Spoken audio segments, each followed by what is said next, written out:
Nakakatuwa dahil dahil sa sipag at tiyaga nyo, pagtitinda ng mga gulay ay natupad ang iyong mga pangarap, nakapagtapos yung mga anak, nakapag-abroad. Ano po yung masasabi po ninyo? Kailangan tayo'y maging masipag, magtiyaga sa pagtitinda. At una-una, huwag kang mawawalan ng pag-asa sa taas. Manalangin natin sa ating Panginoon. Ating asawa, magtiyaga, sikap. Alam niyo po ating mga kababayan, nang dahil sipag at tiyaga ay natupad ang mga pangarap ng mag-asawang ito, si Pe at si Rafi Solomon.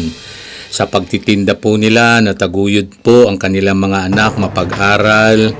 Yung iba nasa abroad na, ay ating mga kababayan nang dahil sa pagsisikap po nila ay nabigyan ng magandang kinabukasan ang kanilang mga anak. Nakita niyo po, no? Kapag may pananalig sa Panginoon Diyos at pagsisikap, walang imposible dahil ang Diyos ang makapangyarihan. Siya ang nagga-guide sa atin, basta't huwag makalimot manalangin, gumawa ng tama sa kapwa at tumulong. To God be all the glory.